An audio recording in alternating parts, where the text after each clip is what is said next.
आप सभी का एक फिर से स्वागत है हमारे पौराणिक कथा यूट्यूब चैनल पर।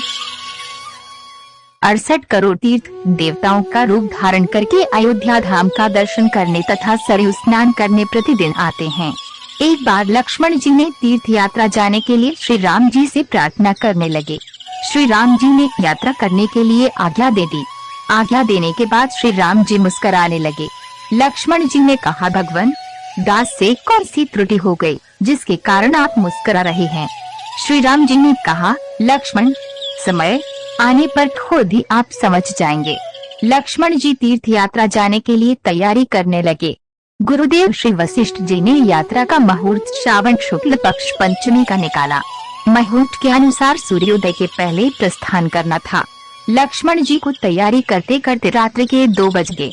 लक्ष्मण जी सोचने लगे, आज रात 5 बजे यात्रा करनी है। यदि अब विश्राम करूंगा तो विलम्ब होगा। अब ब्रह्म मुहूर्त ही होने वाला है। अब पहले जाकर श्री सरयू जी का स्नान कर लें। ऐसा निश्चय करके स्नान करने के लिए लक्ष्मण जी सरयू के किनारे पधारे। वहाँ बहुत प्रकाश हो रहा था। राजघाट पर हजारों राजा महाराजा स्नान कर रहे थे और संध्या करके आकाश मार्ग से चले जा रहे थे।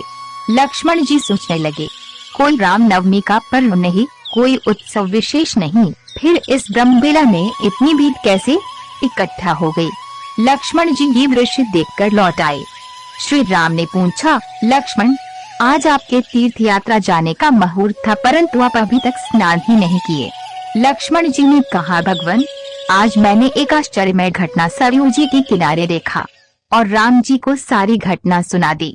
श्री राम ने कहा, लक्ष्मण, आपने उन लोगों से पूछा नहीं कि आप कौन हैं, कहां से पधारे हैं? लक्ष्मण जी ने कहा, भगवान, ये तो दास से बड़ी भूल हो गई। मैं संकोच बस कुछ भी नहीं पूछ सका, क्योंकि वहाँ हजारों लोग स्नान कर रहे थे। आज मैं पुनः जाऊंगा और सबसे परिचय पूछूंगा।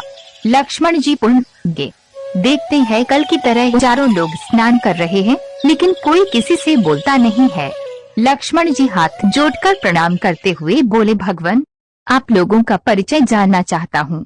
हजारों राजाओं ने कहा, हम लोग काशी गया, जगन्नाथ, बद्रीनाथ, केदारनाथ, श्रीरंगम, रामेश्वरम और द्वारिकापुरी आदि 68 करोड़ तीर्थ देवताओं का रूप धारण करके यहाँ नित्य प्रति श्री अयोध्या का दर्शन एवं सरयू जी का स्नान करने आते हैं।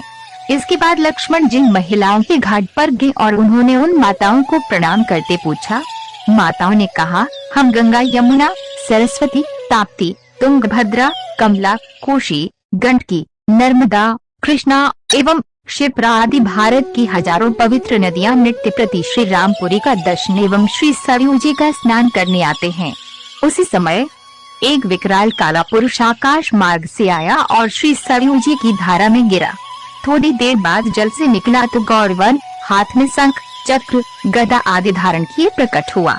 लक्ष्मण जी ने ऋषियों से पूछा, भगवान, ये देवता कौन है जो अभी काले थे फिर गौरवन के हो गए?